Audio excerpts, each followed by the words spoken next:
Hello friend, welcome to प्यारा India.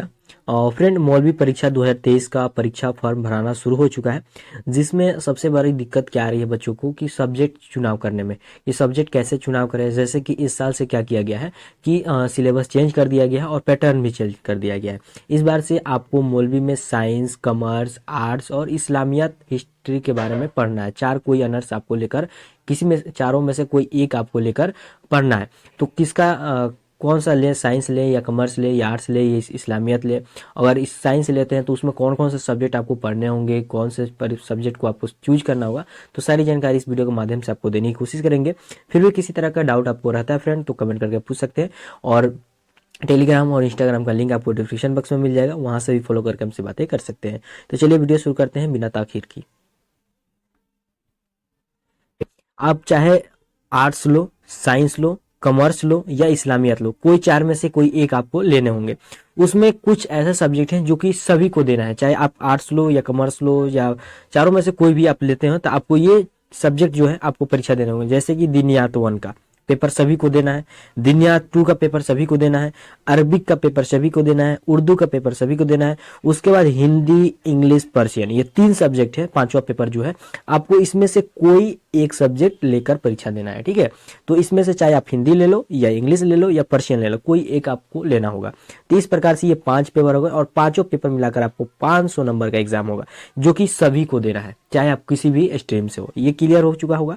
इसके बाद आपको बता दें कि अगर आप साइंस लेते हो, अगर हम आपको सजेस्ट करेंगे कि अधिकतर जो बच्चे होंगे अच्छे जो पढ़ने में है वो साइंस ले, क्योंकि साइंस से आपको बहुत सी अपॉर्चुनिटी होती है, जो कि आगे आपको बहुत जाकर आप बहुत कुछ कर सकते हो, ठीक है। साइंस अगर चूज करते हो, उसके बाद अगर नहीं आपको समझ में आता है, अगर अच्छा पढ़ने में ठीक ठाक हो तो कॉमर्स ले सकते हो। अगर आपको कुछ नहीं आता है तो आर्ट्स ले सकते हो, ठीक है। आर्ट्स भी अच्छा है। तो जो बच्चे पढ़ने में ठीक ठाक है, उनको पढ़ने में मजा आता है, तो साइंस नहीं तो कॉमर्स कोई इसमें से ले सकते हैं। इसका जो है बहुत ही ज़्यादा अपॉर्चुनिटी इन लोगों का साइंस का सबसे ज़्यादा होता है। उसके बाद कॉमर्स, फिर उसके बाद आर्ट्स हो गया, और उसके बाद इस्लामियात। तो इस्लामियात जिनको इस्लाम के बारे में ज़्यादा समझने की ज्ञान की ज़रूरत है, तो वो इस्लामियात ले सकते हैं, ठीक है। तो इसमें से कोई ले सकते हैं। अब मान लीजिए कि कोई स्टूडेंट है जो कि साइंस चूज करते हैं, ठीक है। तो साइंस अगर लेते हैं तो साइंस में उनको कौन कौन से पेपर देने होंगे, तो इसमें जो है 2 पेपर जो है सभी को देने होंगे। साइंस अगर कोई भी लेता है तो फिजिक्स और केमिस्ट्री जो होता है सभी को चूज करना होगा, जो साइंस वाले लोग के लिए। और इसमें से ये 2 पेपर है, मैथ या बायोलॉजी, ठीक है। तो मैथ अगर आप लेते हो तो बायोलॉजी आपको नहीं लेना होगा, अगर आप बायोलॉजी लेते हो तो मैथ नहीं लेना होगा। तो इसमें से कोई एक आपको लेना होंगे। तो 3 पेपर इस प्रकार से होंगे, 100 नंबर का फिजिक्स और केमिस्ट्री सबको होगा, मगर मैथ या बायो इसमें से 2 में से कोई एक आपको लेने होंगे। मान लीजिए कि आप मैथ ले लिए तो मैथ का पेपर आपको देना होगा, केमिस्ट्री का और फिजिक्स का, ठीक है। मान लीजिए कि आप मैथ नहीं लिए, आप बायोलॉजी ले लिए, ठीक है।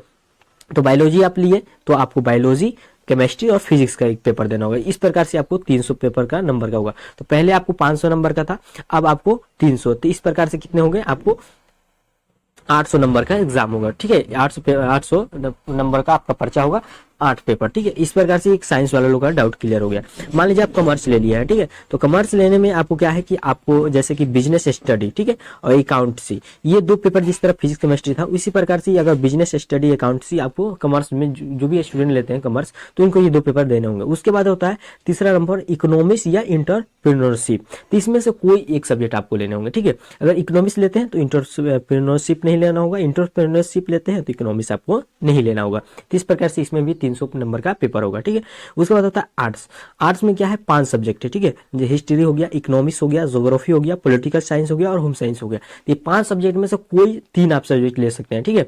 2 को आपको छोड़ना होगा, ठीक है। तो कोई 3 आप चूज कर सकते हैं, जैसे कि मान लीजिए हिस्ट्री, इकोनॉमिक्स और ज्योग्राफी आप ले लिए।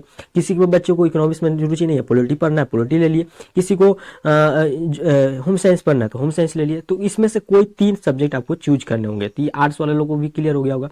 अब बात करते हैं इस्लामियात। तो इस्लामियात में भी 4 सब्जेक्ट है, जिसमें से कोई 3 सब्जेक्ट चूज करना है, जैसे कि इस्लामी history of Islam, Arabic political economics और अरबिक लिटरेचर एंड कंपोजिशन और उर्दू लैंग्वेज और लिटरेचर। तो ये 2 सब्जेक्ट जो है इस्लामिक हिस्ट्री में सबको पढ़ने होंगे, हिस्टोरी ऑफ इस्लाम और इस्लामिक पॉलिटिकल्स, ठीक है, इकोनॉमिक्स। तो ये 2 चीज तो पढ़ने होंगे, मगर अरबिक लिटरेचर या उर्दू लैंग्वेज इसमें से कोई एक आपको लेना होगा। तो इस प्रकार से आपको पूरा डाउट क्लियर हो गया होगा। आपको पूरा हम सिलेबस के बारे में भी पहले भी वीडियो बना चुके हैं, वो आप नहीं देखें तो वो भी जाकर आप देख सकते हो। उसमें अच्छे तरह से समझाया गया है कि सब्जेक्ट का चुनाव कैसे करना है।